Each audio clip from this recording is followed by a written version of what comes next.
28 मई 2021 शाम के करीब 5:30 बजे राजस्थान के भरतपुर शहर में डॉक्टर सुदीप गुप्ता अपनी पत्नी डॉक्टर सीमा गुप्ता के साथ कार से कहीं जा रहे थे। डॉक्टर सीमा उनके साथ आगे वाली सीट पर बैठी हुई थी।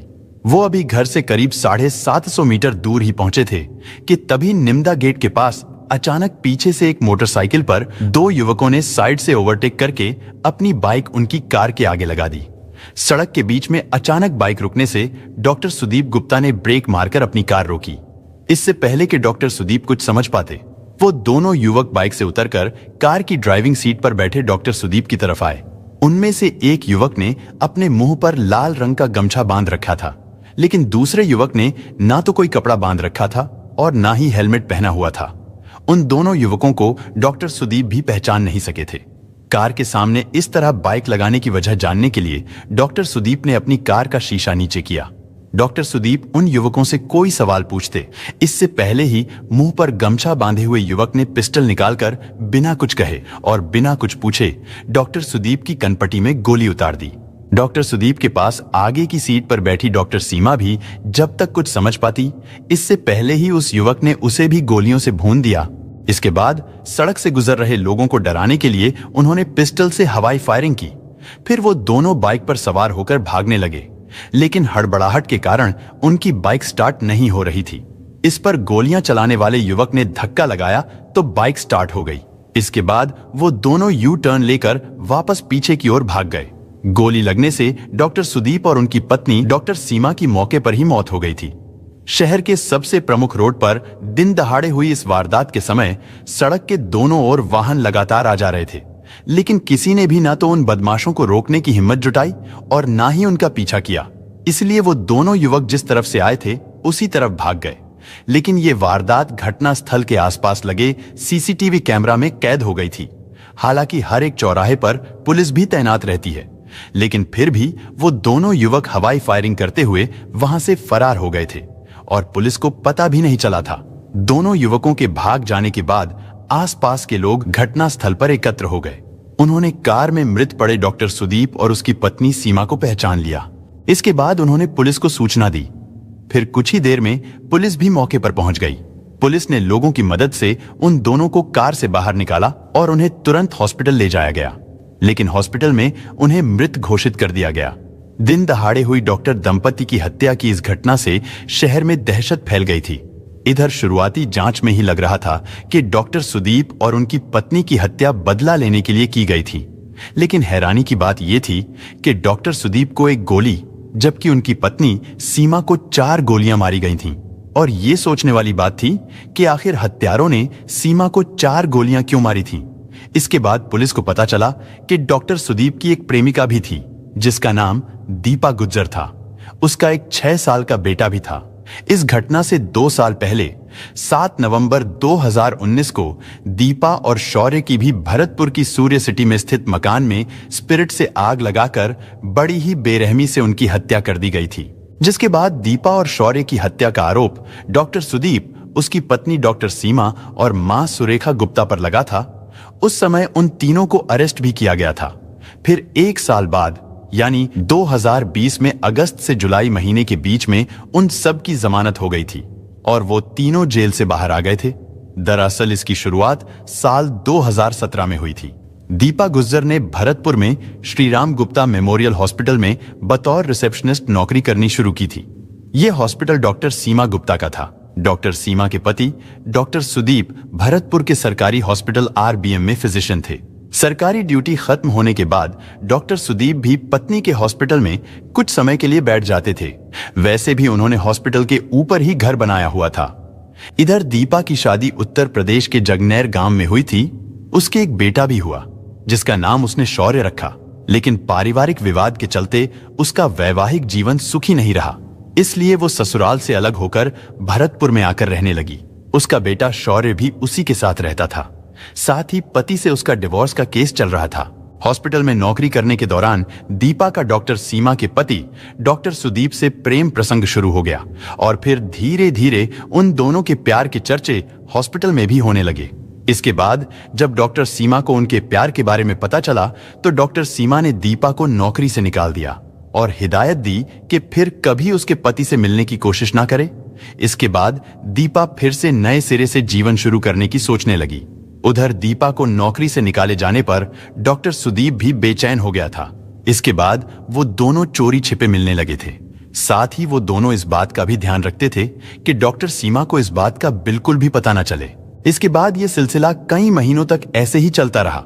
इसी बीच डॉक्टर सुदीप ने सूर्य सिटी में स्थित अपना एक आलीशान फ्लैट दीपा को रहने के लिए दे दिया। दीपा उस मकान में अपने बेटे शौर्य के साथ रहने लगी थी। ये मकान डॉक्टर सुदीप और उसकी पत्नी ने कुछ साल पहले ही खरीदा था और वो खाली पड़ा था। डॉक्टर सीमा को इतना समय नहीं मिलता था कि वो कभी जाकर सूर्य सिटी वाले अपने मकान को देखे, और इसी का फायदा उठाकर डॉक्टर सुदीप ने एक दिन पत्नी डॉक्टर सीमा से कहा कि उसने वो मकान किराए पर दे दिया है। हालांकि डॉक्टर सुदीप ने वो मकान दीपा को रहने के लिए दे दिया था और अब उस मकान में दीपा और डॉक्टर सुदीप बेधड़क मिलने लगे थे। डॉक्टर सुदीप ही दीपा का सारा खर्चा उठाता था और दीपा के बेटे शौर्य की पढ़ाई का खर्च भी वही उठाता था। इसके बाद डॉक्टर सीमा को ये बात पता चली तो उसे अपना शादीशुदा जीवन संकट में नजर आने लगा। उसे ये भी पता चला कि दीपा डॉक्टर सुदीप पर सूर्य सिटी वाला बंगला अपने नाम कराने और सुदीप पर औपचारिक रूप से शादी करने का दबाव डाल रही है। कहीं डॉक्टर सुदीप दीपा की इस बात को भी ना मान जाए, इसीलिए डॉक्टर सीमा ने अपनी सास सुरेखा को ये बात बताई। सुरेखा ने बेटे सुदीप से बात की तो सुदीप ने अपनी मां को ये कहकर शांत करा दिया कि मां, ऐसी कोई बात नहीं है। सुरेखा ने बेटे से हुई सारी बातें बहू सीमा को बताई तो सीमा ने दीपा के स्पा सेंटर का कार्ड उनके सामने रख दिया, जिसमें डॉक्टर सुदीप का नाम दीपा के साथ लिखा हुआ था। लेकिन सुरेखा भी क्या कर सकती थी।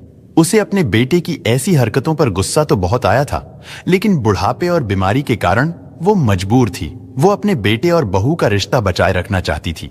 इसके बाद डॉक्टर सीमा ने अपने तरीके से पता लगाया तो पता चला कि दीपा ने स्पा सेंटर के लिए लाखों रुपए खर्च किए थे। सीमा को यह भी पता था कि यह सारा पैसा उसके पति डॉक्टर सुदीप ने ही लगाया है। अपनी अय्याशी और एक पराई औरत पर लाखों रुपए उड़ाने से सीमा को सुदीप पर बहुत गुस्सा आ रहा था, लेकिन उसे यह भी पता था कि उसके पति डॉक्टर सुदीप इतनी आसानी से दीपा का पीछा नहीं छोड़ेंगे। इसीलिए उसने दीपा को ही सबक सिखाने का फैसला कर लिया। इसके बाद योजना के तहत 7 नवंबर 2019 को डॉक्टर सीमा अपनी सास सुरेखा के साथ दोपहर में दीपा के मकान पर पहुंची। उस समय दीपा का मकान बंद था, इसलिए वो दोनों वहीं आसपास छिपकर उसका इंतजार करती रही। इसी बीच डॉक्टर सुदीप भी दीपा के मकान पर आया, लेकिन वहां पर ताला लगा देखकर वो वापस चला गया था। इस दौरान सुदीप ने वहां पर मौजूद अपनी पत्नी और मां को नहीं देखा था। इसके बाद शाम करीब 4 बजे के समय दीपा घर पर पहुंची और कुछ देर बाद उसका बेटा शौर्य भी आ गया। इसके बाद डॉक्टर सीमा और सुरेखा उसके मकान पर गई। वहां दीपा और डॉक्टर सीमा में काफी झगड़ा हो गया और इसी झगड़े के चलते डॉक्टर सीमा ने गुस्से में आकर अपने पर्स से स्पिरिट की बोतल निकाली और घर में पड़े फर्नीचर पर छिड़क कर आग लगा दी। इसके बाद ये कहते हुए वहां से बाहर निकल गई कि अब देखती हूं तुझे कौन बचाने आता है। इतना कहते ही डॉक्टर सीमा ने बाहर से कुंडी लगा दी ताकि दीपा और उसका मासूम बेटा बाहर ना निकल सके। स्पिरिट के कारण तुरंत आग फैल गई। चारों तरफ से आग की लपटों में घिरी दीपा डॉक्टर सुदीप और अपने भाई अनुज को फोन करके बचाने की गुहार लगाती रही। दीपा और उसका बेटा चीख रहे थे, लेकिन फिर भी डॉक्टर सीमा को उन पर दया नहीं आई। वो बाहर खड़ी उनके मरने का इंतजार करती रही। इधर दीपा का भाई अनुज भरतपुर शहर में ही निम्दा गेट इलाके में रहता था। दीपा की गुहार सुनकर अनुज बाइक से तुरंत उसके मकान पर पहुंचा, लेकिन जब अनुज वहां पहुंचा तो दीपा का घर जल रहा था। उसका मासूम भांजा और उसकी बहन मदद के लिए चीख रहे थे, चिल्ला रहे थे। वो दोनों इधर से उधर दौड़ रहे थे। ये मंजर देखकर अनुज तड़प उठा। अनुज बिना कुछ सोचे समझे मकान के बाहर से लगी कुंडी खोलकर जलती आग में लपटों के बीच घुस गया, लेकिन इतनी हिम्मत करने के बावजूद भी वो अपनी बहन और भांजे को नहीं बचा सका था। उसने अपनी आंखों के सामने उन दोनों को जिंदा जलते हुए देखा था। चारों ओर से आग की लपटों में घिरे होने के कारण अनुज भी गंभीर रूप से झुलस गया था और वो बड़ी मुश्किल से बाहर निकल सका था। इसके बाद उसे जयपुर के एक हॉस्पिटल में भर्ती कराया गया। कुछ दिनों के बाद वो ठीक हो गया था, लेकिन इस घटना में इतना बड़ा खुलासा होने के बाद दीपा की हत्या का बदला लेने की भावना के चलते डॉक्टर सुदीप और उनकी पत्नी की हत्या किए जाने की आशंका में पुलिस ने दीपा गुज्जर के भाई और बहनों की तलाश करनी शुरू कर दी। इसी बीच पुलिस ने घटनास्थल से कई सीसीटीवी फुटेज भी हासिल कर लिए थे और इन फुटेज से पता चला था कि डॉक्टर दंपति को गोलियों से भूनने वाला युवक कोई और नहीं बल्कि अनुज ही था। अनुज और उसके साथ बाइक सवार दूसरे युवक का पता लगाने के लिए पुलिस ने दीपा की बहन राधा को अरेस्ट करके उससे पूछताछ की। दरअसल राधा ने ही 1.5 साल पहले बहन दीपा और भांजे शौर्य की हत्या का मुकदमा पुलिस में दर्ज कराया था। खैर, राधा को फुटेज दिखाने पर पता चला कि दूसरा युवक उनका रिश्तेदार महेश है। महेश धौलपुर जिले का रहने वाला था। दोनों हत्यारों की पहचान हो जाने के बाद पुलिस ने उनकी तलाश शुरू कर दी। भरतपुर रेंज के आईजी ने भरतपुर और धौलपुर सहित आसपास के कई जिलों में दोनों आरोपियों की फोटो भेजकर पुलिस अधिकारियों को उनकी तलाश करने के निर्देश दिए। भरतपुर शहर के विभिन्न मार्गों पर लगे सीसीटीवी कैमरों की भी जांच की गई ताकि हत्यारों के भागने की सही दिशा का पता चल सके, लेकिन पुलिस को कोई भी सफलता नहीं मिली। दीपा के भाई अनुज का नाम सामने आने पर पुलिस ने उसकी कुंडली खंगाली तो पता चला कि अनुज भरतपुर जिले के रुदावल कस्बे में 16 मार्च 2021 को हुई फायरिंग की घटना में भी शामिल था। इधर डॉक्टर सुदीप की तो हत्या हो चुकी थी, लेकिन उनके निजी हॉस्पिटल में उस समय कई मरीज भर्ती थे। इस बात की जानकारी मिलने पर पुलिस अधिकारियों ने हॉस्पिटल के कर्मचारियों की मदद से उन सभी मरीजों को दूसरे हॉस्पिटलों में शिफ्ट कराया और साथ ही डॉक्टर सुदीप के नजदीकी रिश्तेदारों को फोन करके सूचना दी गई। लॉकडाउन के दौरान सरेआम दिन दहाड़े डॉक्टर की हत्या होने से पुलिस और सरकार पर सवाल उठने लगे थे। खैर, डॉक्टर सुदीप के दोनों बच्चे नाबालिग होने और मां को कैंसर रोग होने के कारण पुलिस ने डॉक्टर सुदीप और डॉक्टर सीमा के शवों का पोस्टमार्टम कराने के बाद उन दोनों के शव डॉक्टर सुदीप की बहन को सौंप दिए। इसके बाद पुलिस की मौजूदगी में ही दोनों शवों का एक ही चिता पर सामूहिक अंतिम संस्कार कर दिया गया। इसी बीच लगातार छापेमारी करने के बावजूद पुलिस को दूसरे दिन भी दोनों हत्यारों का कोई सुराग नहीं मिला और इस हत्या का मुख्य कारण तो तभी पता चल सकता था जब आरोपियों में से कोई एक पकड़ा जाता। इधर पुलिस आरोपियों के रिश्तेदारों और परिचितों से पूछताछ कर रही थी और उनके मोबाइल फोन भी ट्रेस कर रही थी और फिर तीसरे दिन यानी 30 मई 2021 को पुलिस ने इस मामले में भरतपुर के रहने वाले दौलत और धौलपुर जिले के रहने वाले निर्भान सिंह को अरेस्ट कर लिया। दरअसल दौलत पहलवान हत्या आरोपी महेश का जीजा था और उसी ने महेश को वो बाइक दी थी जिससे महेश और अनुज ने डॉक्टर सुदीप की हत्या को अंजाम दिया था। दौलत पहलवानी करता था और जमीन जायदाद या जेवर गिरवी रखने पर लोगों को ब्याज पर रुपए देने का काम भी करता था, जबकि दूसरा आरोपी निर्भान सिंह दौलत पहलवान का दोस्त है। उनसे पूछताछ में पता चला कि डॉक्टर सुदीप और डॉक्टर सीमा की हत्या की साजिश दौलत पहलवान के घर पर ही रची गई थी। इस वारदात को अंजाम देने के लिए दौलत ने महेश को कुछ दिन पहले एक बाइक भी दी थी। वारदात के समय महेश ही बाइक चला रहा था क्योंकि वो दोनों बदमाश थे और अपराधियों के सारे दांव पेच के साथ साथ पुलिस से बचने के रास्ते भी जानते थे। पुलिस को डॉक्टर सुदीप की हत्या के मुख्य कारण के बारे में यह पता चला था कि दीपा का भाई अनुज जब भी डॉक्टर सुदीप और डॉक्टर सीमा को देखता था तो उसका खून खौल उठता था। वो बदले की आग में जलता रहता था। अनुज अपनी बहन और भांजे के जलने के दृश्य को याद करके बौखला जाता था। इधर डॉक्टर सुदीप, उसकी पत्नी सीमा जमानत पर बाहर तो आ गए थे, लेकिन फिर भी ये मामला कोर्ट में चल रहा था। उसी दौरान इस मामले में राजीनामे की बात चलने लगी, लेकिन जब बात नहीं बनी तो बदले की आग में जल रहे अनुज ने इंसाफ मिलने से पहले ही इस मामले का फैसला करने की योजना बनाई। उसने खुद ही डॉक्टर सुदीप और डॉक्टर सीमा की खौफनाक मौत का प्लान बनाया था। इस काम में उसने अपने दोस्त धौलपुर के रहने वाले महेश को भी शामिल कर लिया था। इसके बाद महेश के जीजा दौलत पहलवान की बाइक लेकर महेश और अनुज भरतपुर पहुंच गए।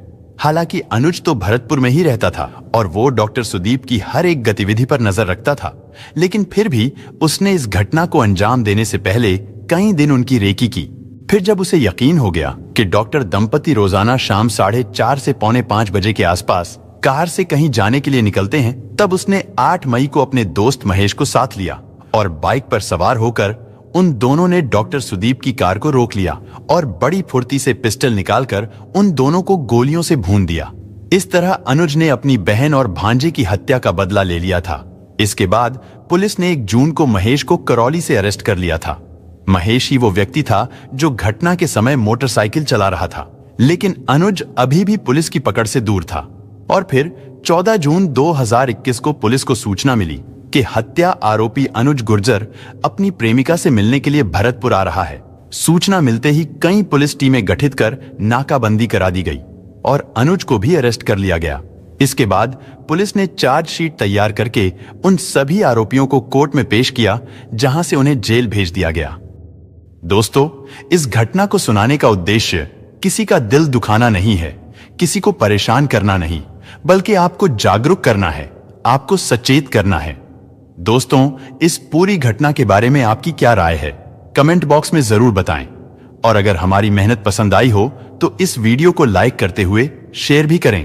अगर आपने अब तक चैनल को सब्सक्राइब नहीं किया है तो हमारे चैनल को सब्सक्राइब कर लीजिए। धन्यवाद।